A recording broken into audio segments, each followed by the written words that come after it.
Hello and welcome to the podcast formerly known as Good Time Boys, but is now the Bad Time Girlies. I'm MTGNerdGirl. This is Josephina Apricot and Vegeta. That's not a... I tried to make it a girl name, but it didn't work. It sounded like you tried to make it a girl name, and then the direction it went in, your brain was like, "Oh, shouldn't say that." And then, well, I was gonna say Vegeta, and I was like, "That's too cool," and doesn't sound like a girl name. But yeah, Vegeta Karts. Yeah, Vagina. Yes, for those who are wondering, Joe Cherries, MTGNerdGirl, and the artist formerly known as Veggiewagon are all here to do a podcast today. And before we start, Nerdgirl's really, really good at this. We got to do an ad for Into the AM, these wonderful t-shirts that I cannot speak highly enough. They are just shirts I wear every day. And do you know, I have never gotten compliments on a shirt before until I started wearing Into the AM. Legitimately, people will just stop.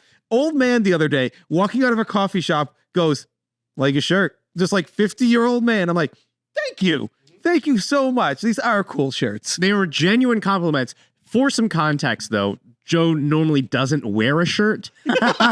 So it helps to explain why they were not getting those compliments before, but it's still legitimate. I've been working with Into the AM just personally for years. I sleep in them all the time. They're incredibly comfortable. I mean, I have a ton. You see them on Decked Out all the time. And they do have a lot of like these big flashy designs, which they also have simpler ones where you don't have to like be like explosive colors. They also just have plain t-shirts that are still incredibly comfortable. Use code Decked Out 10%. Yeah, use code Decked Out for 10% off your order. You can find a link and a code down below in the description. And not only do you get that off, you support this channel. Yeah. So, what are we talking about today, Nerd Girl? I believe we're talking about playing limited and why you should be doing it. Yes. So we tried to frame this in a way that was helpful to our audience. Our audience is mostly Commander players. So we know you guys love Commander. A really good way to improve a Commander and learn a lot of basic things about Commander is to play limited. It is one of the toughest formats to play. And because of that, you learn a lot more when you play it. I think we've had some discussions on this before on the podcast on how since Commander is now the most popular way to play Magic, that a lot of people are just not good at Magic, which is okay because you don't need to be good at Magic to play Commander and get some enjoyment out of that. But like being good at it will help you to enjoy it as well. I will say that like coming from a competitive stance first and focusing largely on limited, I was really surprised coming into the Commander community. And I hope nobody takes offense, although I know you will, that like I started playing... There's no nuance here. There's no nuance on this podcast. Cut that. I was playing Commander with players who their entire like sort of identity in a way in the Magic community was they're a Commander player. They love Commander. They play all the time. That this is all they do. And then I would play with them and I'm like, holy shit, you're really bad at this.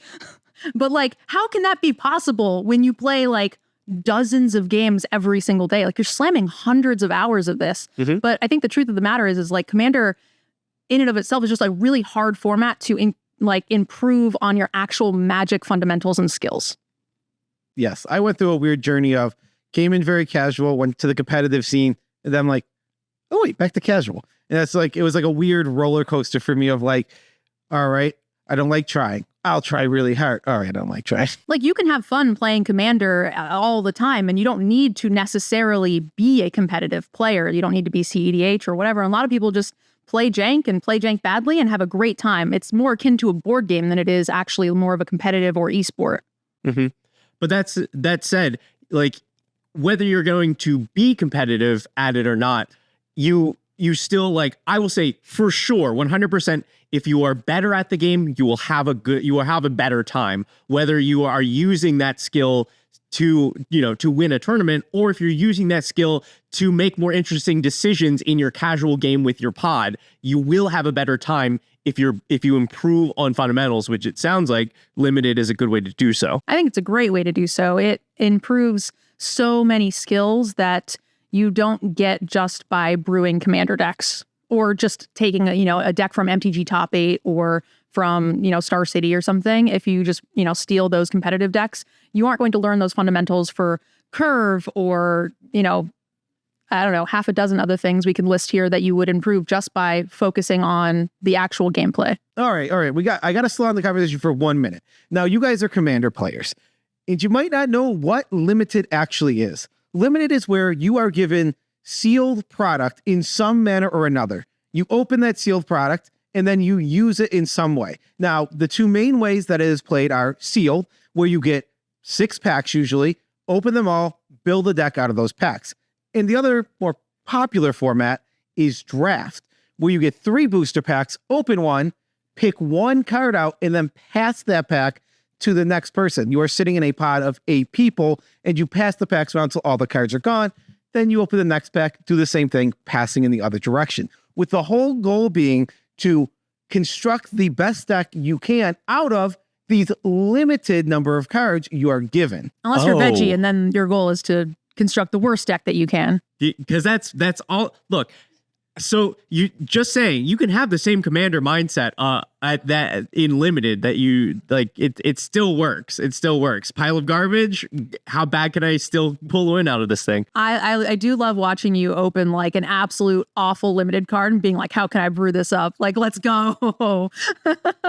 You playing the Wandering Minstrel in Sealed was a wild experience. 3-0'd with it, nonetheless. But the Wandering Minstrel in Sealed is a wild thing to do. I get both. I both had enough towns and could activate the 5-color ability, and did in both 1v games. You were limited in the pool of cards that you get, randomly because they're coming from booster packs. You are constructing a deck out of that, and then you are playing games 1v1 against players with that deck in different ways for limited. But I thought this was very interesting because it was not where I thought we were starting, but I think it is the direction that you were headed in, Nerd Girl. My bad. No, we have no structure here. I keep forgetting.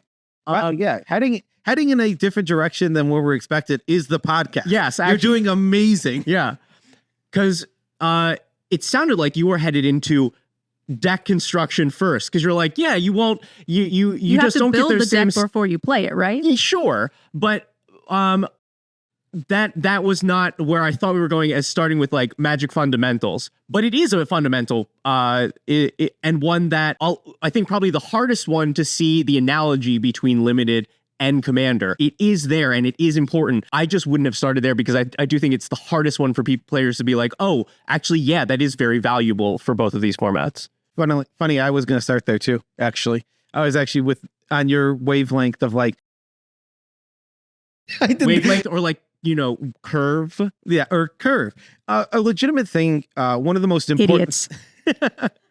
One of the most important things no, you did this. I thought you were telling me to be quiet. You said wavelength. I know, but I wavelength. I thought you were like, shh, Joe, you're too loud. But like, you need to know how to build a legitimate, real standard curve in limited because it is incredibly important. I think that's most importantly seen in the limited format when it comes to 2-drops.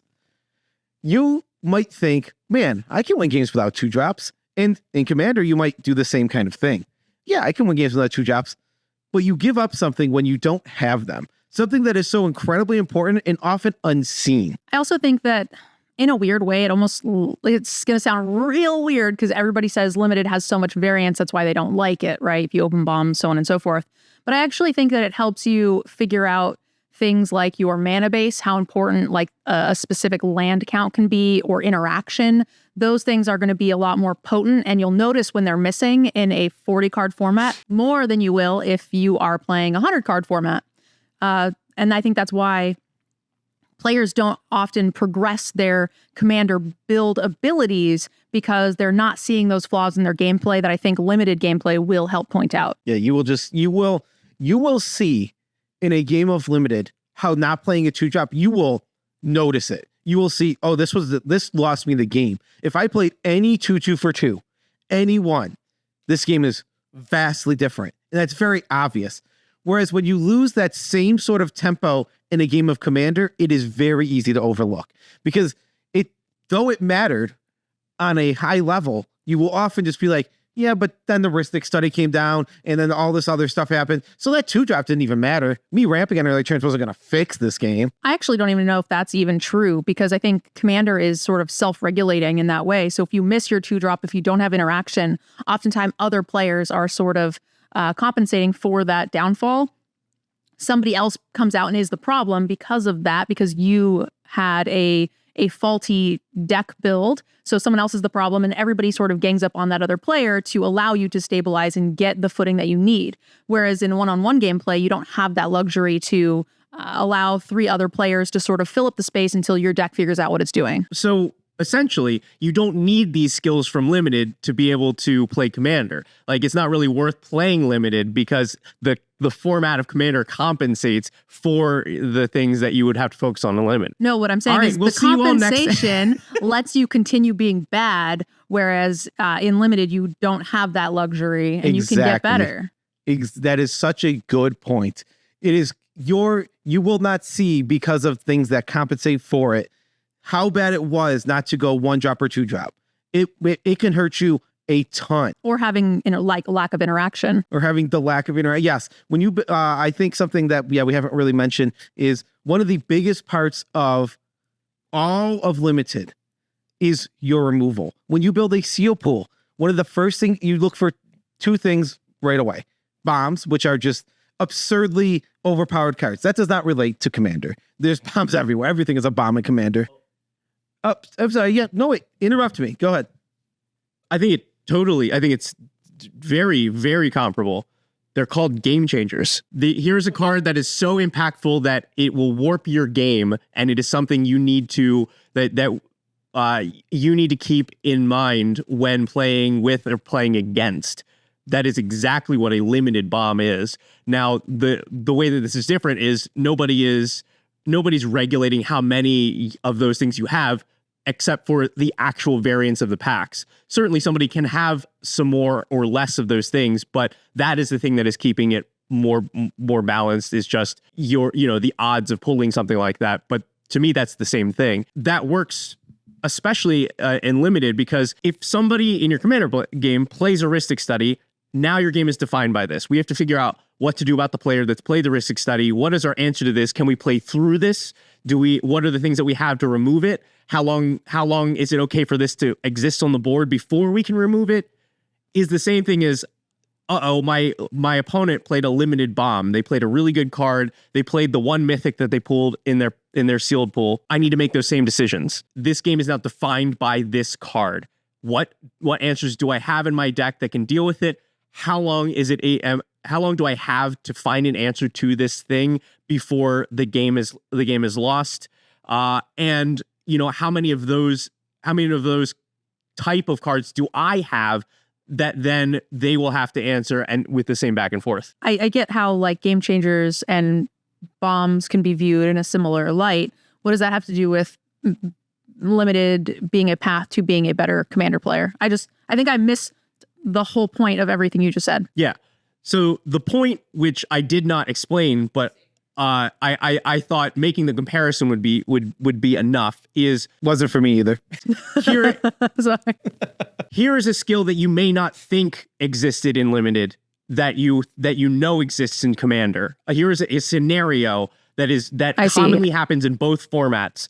And so getting that experience in one will help you to make those decisions in another. Okay, so we're talking about like how to analyze the cards, the game changers, the bombs, and how to assess, allocating resources and things to it. Great. I thought you led so hard on variance that I was like, I thought we were talking about like, the limiting factors, how many bombs you can open and stuff. Mm-hmm. So I thought we were talking about variance, and I was very confused. Oh yeah, the point I was making on variance is I think an argument you would have against saying, oh well, limited bombs and game changers, that's a different thing, because in Commander you're limited to how many game changers you have sometimes, but in Limited you could have as many as you want. And I'm like, well, both have limiting factors that restrict about how many you're going to see. And they do also sort of foster the same sort of gameplay as far as becoming a good player or being a good player, because some of the best players in the world that I know, it doesn't matter what they open, they will day 2 a GP 8 out of 10 times. And I know for a fact they didn't open bombs, most of those times. So it's how do you take mediocre pools and be able to compensate for those better pools. For the player who happens to rip Soul Ring every single time, you need to develop the skills to handle that when you have weaker tools at your disposal, but it can be done. That is directly comparable to the CDH community. The really good players in the Magic community at the top pro level I'm talking about to start here, everyone loves to talk about how much variance there is in Limited. There is a lot. That's not in doubt. The biggest skill in Limited is how can you work past that variance? When you get unlucky, how can you still make yourself have the best chance to win? And when you get very lucky, how can you make sure you have the least chance to lose now? Because now you're favored. So that skill is like incredibly comparable to like CEDH. The people don't always bring the very best deck. So now it becomes a skill of like, okay, I'm not playing the best deck, but I know how to pilot this deck really well. I'm going to use my skill here. There are ways through both the top levels of competitive Magic and CEDH, which is still a competitive thing, but in a different site, to get through without having to have the very best deck, the very best pool, or the very best everything. I think that the opening of packs and your deck being good dependent upon the cards you open is very misleading. People think it has more variance in it than any other format in Magic. And I think that is just not true. Yes, opening cards has variance, but so does how many mana, like if you flood out or screw or mulligan. And the way to be a good player is to compensate for that variance, which is why the best players have the best win rate. It's the same 15, 20 people at a time that are top 8ing every PT or GP or Pro Tour, everything like that. So how are they doing it? How are my friends that I used to know back in my grinding days, day 2ing or top, 32ing every single limited GP or 9 out of 10 of them, 8 out of 10 of them when other players can't? Are they just opening bombs every single time? It's not possible, but they're still making it work. By the way, GP, it's like if you took a Command Fest, but it was like everybody was really sweaty. Yeah. Well, everybody's pretty sweaty at Command Fest, but that's like an AC different issue, kind of not sweaty. Different kind of sweaty. Yes, where I was originally going, we got you took it into the bomb direction. Where I was going was the discussion of removal. The importance of removal in Limited, like I said, right after bombs, it's the next thing you look at. It's literally like if you have a limited pool. Bread. There is an anagram. There is an acronym. Acronym. Yeah, acronym. There is an acronym. Bread. I'll put it on screen because I don't feel like bread. But, Come. What? I had to do the Mald thing. I don't think he's come in a while. He does just yell it randomly. I wanted the viewers to feel, not so sad that Mald was gone. But removal is the next thing after bombs that draws you to a color. And it is something that Commander players, and this you will learn this skill real quick playing Limited, they just won't put removal in the deck, Commander players. It is a very common thing. Like, just like 1 or 2. It's like, I have enough. Like, that's plenty. Try doing that in Limited. You will quickly learn your lesson, and it'll help you adjust. Because if you put 1 spell of removal in your Limited deck, you're going to be like, wow, I lost to just whatever was played because I had no chance ever. This 2/2 that went coast to coast on me. Sometimes it's literally like a 2/2. Like I've won games like that where you play your 2/2 and then you out-tempo them with your removal. It's just like you missed your 2-drop, boop, boop, boop, boop, boop. You're dead. Now, I do want to bring up a small point just because I have to watch all the Good Time Boys episodes to make sure you guys don't do anything too crazy. Veggie actually had a point in a previous episode about how you should play less removal and how that would make you a better Commander player. Yes. So that is a little contradictory. I wanted to make you guys fight a little bit. Like I was already going to start the fight. Bad time girlies cat fight. Let's go. So, and I'm very interested in what your opinion is, Nurgle, on this, because you are kind of the exception to this a lot, and we can see this a lot in Decked Out episodes. This to me is one of the harder comparisons to make across these two formats. 1-for-1 removal is really, really brutally important for limited because you have a single opponent, and most things that stay on the board can end a game if they're not answered. Because little 1/1 flyer, we're gonna make it long enough where that kills you. So you have to figure out your answer for that, and removal spells are just clean for any issue that you have. In Commander, you could make the argument that 1-for-1 removal is bad because you are spending a single card to take out a single card of another player, and leaving the other two players up. Yes, and this this argument is made a lot, and I'm not necessarily against it. Removal gets much worse in a multiplayer environment, so I would have trouble making this particular argument on learn these skills from limited. I agree in general that removal is worse for the numbers on paper, but I still run a lot of removal, even single target removal, because I think the edge that you get that you don't see on paper is that a 1-for-1 removal is better than what it looks. So like I have a Swords to Plowshare, Veggie. You're going to attack me. I say, don't do that. I'm going to kill it. And you say, oh, I would really rather not let that die. I guess I'll attack Joe. And then Joe chumps or Joe takes 5 to the face. And now not only have I, healed 5, I've lava axed Joe for 5, and I get to save it for Maldhound's idiot later in the game. So if you add all of those things up, I think you do get a much bigger edge than what you would think of if you were just blow your one thing up. And I agree. But I think the struggle I would have is how do those things, how is there a direct analogy between the removal and limited and how it is used and how you should analyze it versus that situation, because you cannot have that situation in limited. I think Joe is just saying that you will learn that you need removal, where that is a thing Commander players struggle with. But I do have a way to connect the analogy, actually. Because I think... Oh, sorry, Josephina. But yeah, Josephina Apricot, right? Apricot, yes. Josephina Apricot.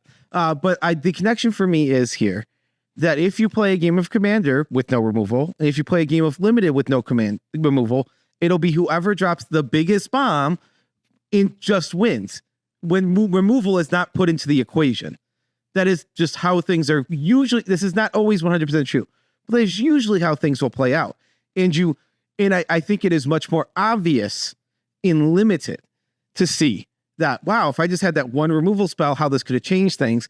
Whereas in Commander, I feel that is harder to see, because it doesn't always feel like one card just beats you. It feels like an amalgamation of things, but sometimes it is just one card. And I'm not saying play more 1-for-1 necessarily. I play your Soul Shatters, play your 3-for-1s to compensate the difference between the formats.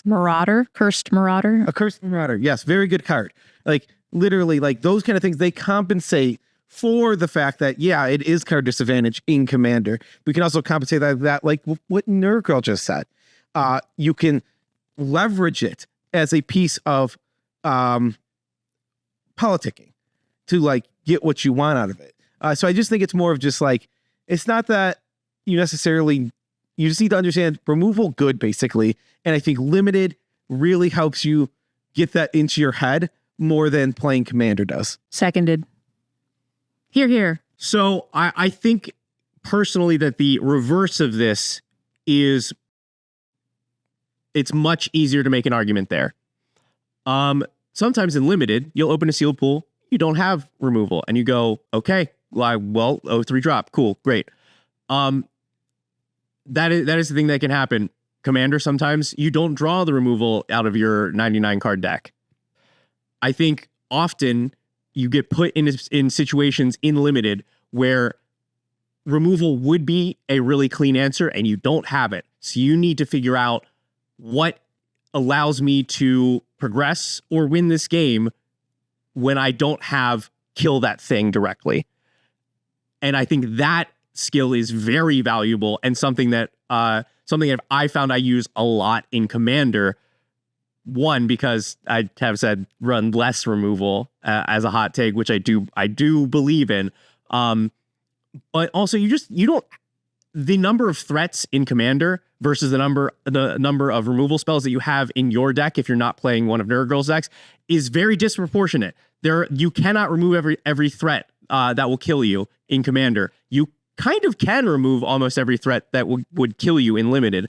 So I think you learn a lot because Limited will put you in a position where you need to find solutions that are not removal based, and then you get into your Commander game and you go, oh, if I could kill that, I would, but now I have some ideas on how to win this game through that thing. I mean, I think just in general, Limited helps you solve problems with a toolbox that you're not used to piloting. It is a random toolbox every single time, and you have to, what's that? There's a baking show, right, where they open the thing and there's like random ingredients, like there's so many of those. Liver and something weird that you would like maybe not cook on a daily basis, and they're like, go, and then they have to figure it out. That's basically what Limited is, and I think no matter how you slice it up, that is going to help you in your Commander gameplay, removal or no removal. But I think what Joe and the side of that Joe and I are on are just that it will help you see that removal is important, which is just a message that a lot of Commander players just won't see. I agree, it can make you better to not have it or to learn how to not need it,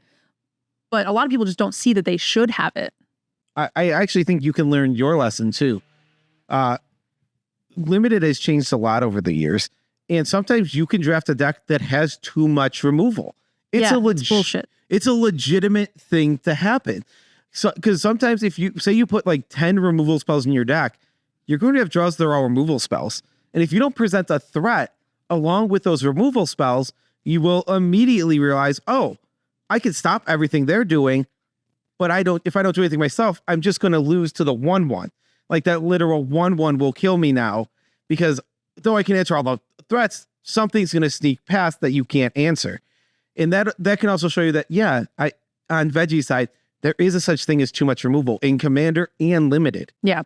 Side note for Limited, I think it's actually more than that, more than just not having too much removal without enough threats of your own. Is actually, I think that removal just got power crept out of being as relevant as it was in Limited, because now all the creatures are so powerful. They all do something when they come in like to the battlefield. Draw cards, make extra bodies, do all sorts of weird stuff. So your 1-for-1s just don't do what they used to do. And so now your creatures are just outpacing no matter how much removal you have. That's also true in Commander. That like 1-for removal just has gotten worse because things just get. We are in a world of cards getting their value when they enter. And while there are things like Ristic Study that do not do that and are very important to answer, there are a lot of things that just they enter, they've done the thing. Go ahead, waste your removal spell. It's already drawn me 2 cards or whatever thing it is. Makes me sad. But also, just before we move on, I just want to address your too much players play too much removal. I think too many good players play too much removal. So what I mean by this is that you will look at a lot of good decks and good players and be like, wow, that's too much removal. I want you to just go to Moxfield and pull up a random deck. You're not going to tell me it has too much removal. Because they don't have any. I am talking to, I at that point I was talking to. And you're talking to me. No, you are the exception where I can't in good conscience tell you to run less removal because you win games. And almost always because of the amount of removal that you run. So ignore that. Ignore stats for a moment. I was at that point talking to our audience of what I assume to be relatively skilled Commander players who are watching a podcast about Commander. Those players I find are running too much removal. I mean, but yeah, I think the average player is playing like their one beast within. They're like, good to go. Yeah. Because once in a while I go on Moxfield, I'm like, I'm building a new Commander. Let's see what other people have put in here, because I want to just see what other people are thinking. What are their unique ideas? Because I can go to EDH track and get the basics, but sometimes I just want to be like, what did an actual individual who put this together think? And I'm always a little disappointed when I look at them. The thing with removal is that bad players don't run it because they're not fun, right? Why would I answer your thing when I can have my own fun, cool thing? Yeah, I want to put as many fun, cool things in my deck as possible, and a Swords Plowshare just ain't it. But then when you get to a certain level of skill, you're like, oh, this was beaten into my head. I need to have infinite removal. And so then you overcompensate and you have likely too much. That's probably the stage I'm in, where I'm not like an excellent commander player to see where that plateau is, and I just kind of stuff all the removal in. Plus I like saying, veggie, you ain't getting away with anything. That's fun. You're also really good at leveraging it. Like you talked about earlier. The reason you're not punished for having too much removal is your skill of leveraging it, picking your spots and using it in the right spots. And Thanks. Like, it can get you killed sometimes, where you just like, oh, I should have answered that, and it just results in your death because you just didn't answer it in time. But also most of the time it's the opposite. You held it long enough so that the exact moment you needed it, you could use it. Yeah, I think that's a problem with players, especially if they don't run enough removals. When they use it you can't come too early. You have to wait. Yeah, gooning is important. I don't know what you all think this podcast is. Bad time girlies don't talk like that. Something that I think is not a direct skill, but a huge advantage to playing limited is the ability to discover new cards. If you play Commander all the time, something that happens is you get stuck seeing a lot of the same cards a lot of the time. Now, you'll play against the Veggiewagon, who will bring you 3-4 new cards, but those are so niche that it's like you can't just throw them in your deck. It's like that doesn't make any sense. It's a weird niche card only for Danny Pink, and you're not playing Danny Pink, so that doesn't work for you. But if you sit down with the newest set and draft it on Arena, you'll get to see, after doing a few drafts, you've seen all the cards. You can now learn new Magic cards that are out without having to sit there and scroll through a whole page of like just boring, like, because a lot of cards in Limited are just boring, that you don't want a Commander. They are boring for Commander. I think it's a good way to find like pet cards too, or just like you're thumbing through your sealed pool and you're like, oh, this would be like a neat little common for my whatever deck, and it's not something that necessarily would have popped up extremely highly on Mox Field or EDA track. Hey, just don't build your whole deck that way. Hey, what were you saying about my win rate earlier? It's fine. Every time we build on stream together, I'm like, oh, this card, and you're like, is this a random draft uncommon? I'm like, yeah. See, it's really funny because when I build with Veggie, he goes, oh, that card that everyone plays, I am much cooler. I will find better cards. Yeah, I'm just like some obscure uncommon from like Invasion or something. It's so funny that Veggie goes the opposite for us. For you, that's too bad. Like, you can't play that. Joe, that's in every deck. You can't play that. I think you realize the common denominator there is messing with you, two of you, for the choices that you're making, regardless of what the choice is. Oh, I know. It doesn't make it hurt any less. I just like bad cards. Oh wow, good job, Joe, Academy manufacturer in this tokens deck. Oh, innovator. Well, there's a reason why my favorite deck is all bad spells. Yeah. Like genuinely all of the worst commander spells, Thoughtseize, just whatever garbage I can put in it, the better.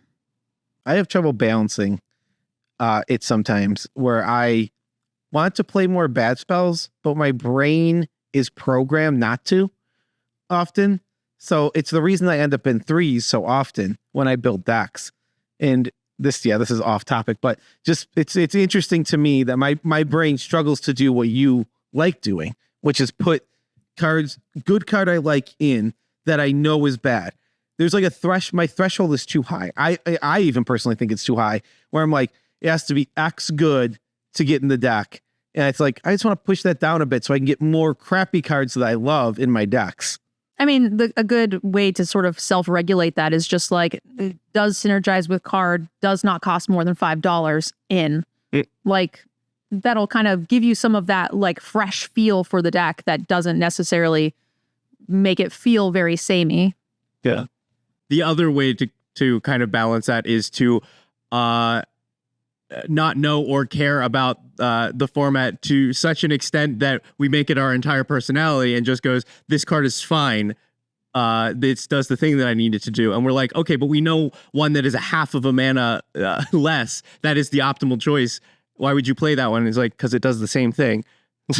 It's a lot of times it's not even like half a mana. It's like, it does something completely not relevant in most cases. Like, what's the shock that like lets them not gain life or whatever at the end, where this was a competitive problem. There was like a $15 shock uncommon and then like a regular shock. And the corner case in which the $15 one is used is like never, but it just is $15 because it is just better. Yeah. And to me, this is this for me is the biggest way that I directly use limited to improve my commander skill. In limited, you have a single opponent and you have very simple interactions for the most part, especially compared to what goes on in commander. You have very focused moments where you can take all of your brain energy and go, okay, what is the best block here that leaves me in a position to like with the most creatures on the board or to win the game the next turn? Oh, okay, I have single removal spell. What is the biggest threat here? What is the biggest obstacle? What do I actually use this on? All of the plays that happen in limited are very straightforward and focused compared to what you do in commander.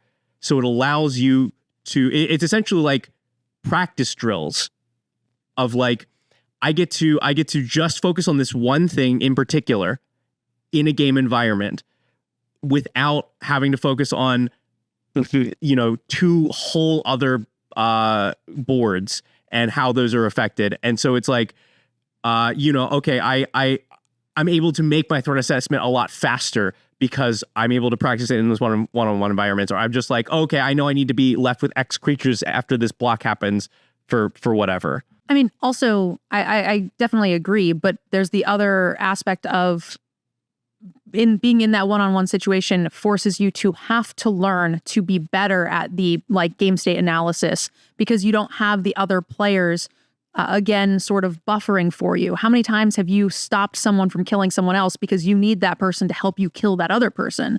So like you can rely more on the social aspect when you're playing in commander, whereas in limited you are forced to figure out those answers for yourself and how you can survive. And that will make you a better player. It's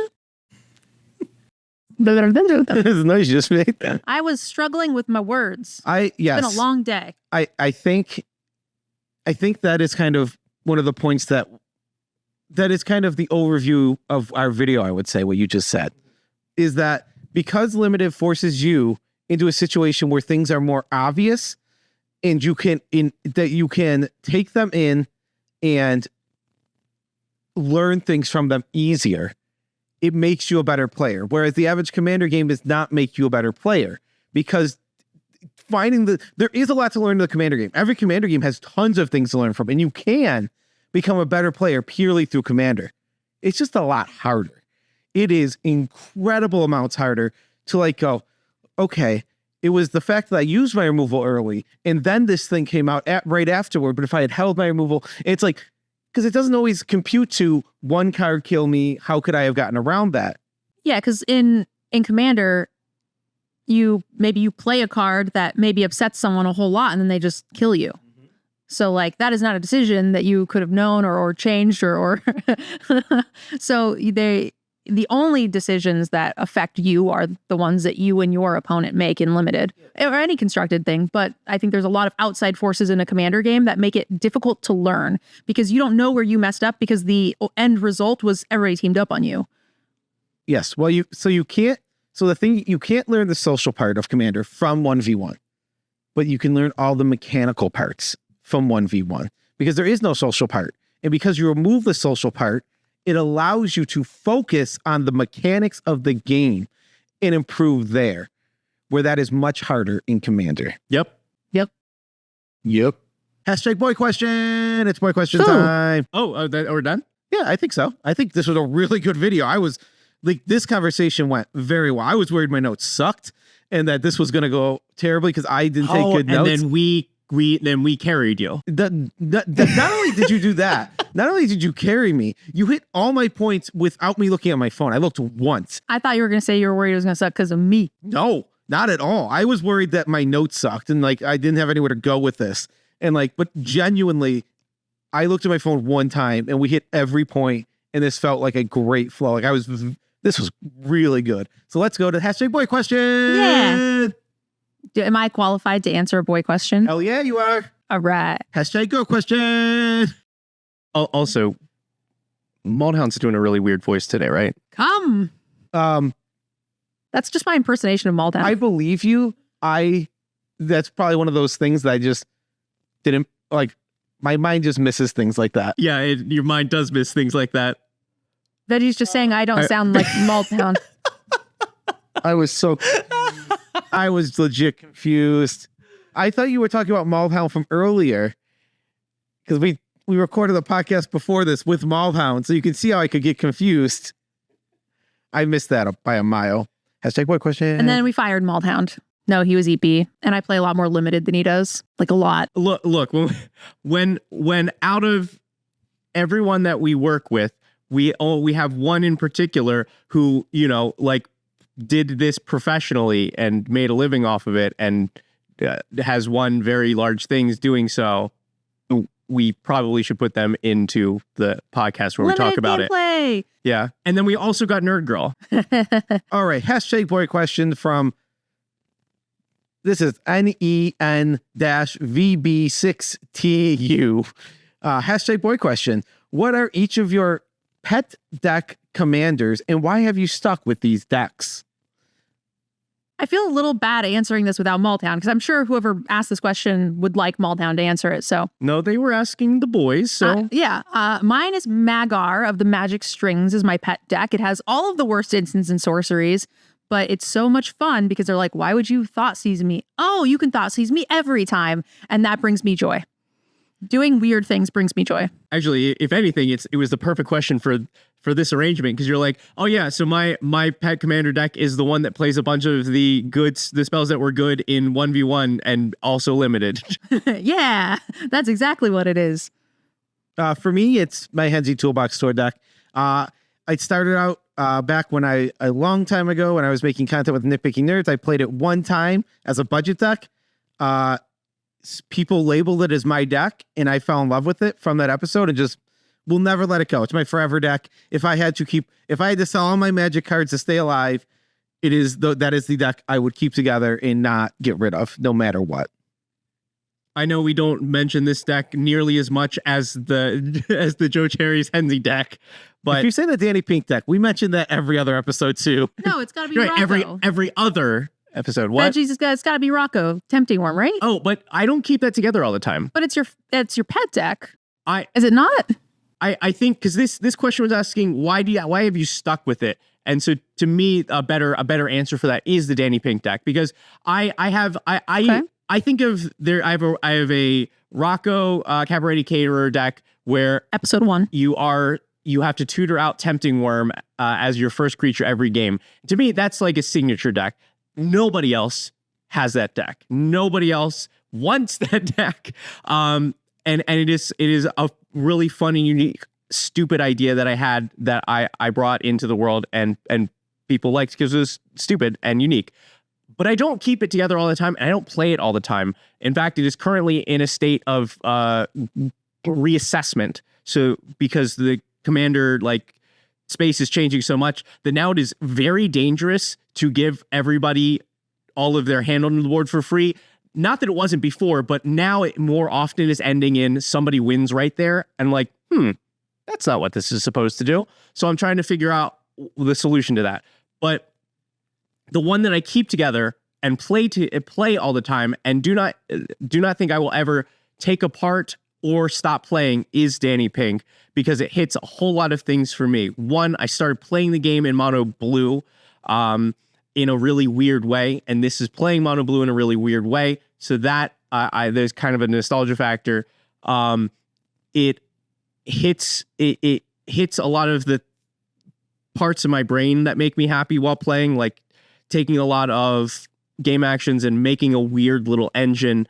And also the thing that it deals with is just any counters. It just cares about any counters. So I know that there's always going to be new cards from every set that I can test out. I'm never going to stop getting something blue with counters that I can adjust and tweak the deck with. So those that for me keeps me constantly playing this and knowing that I'm not going to take it apart. Nice. Side note, you said the deck you would never sell. I have one of those too. It's just not a commander deck. It was an old 1.5 deck. Oh, Footnote. I need a footnote it. footnote for that one because I barely know what 1.5 is.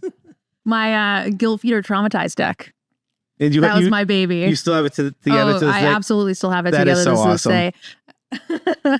Yeah, that is really cool. You're in the Mald seat. Say something political to end the show. Oh boy, you're asking the wrong person.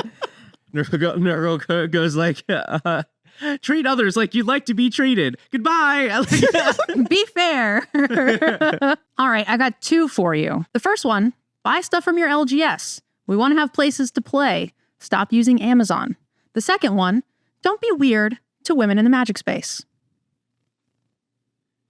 Bye. Bye.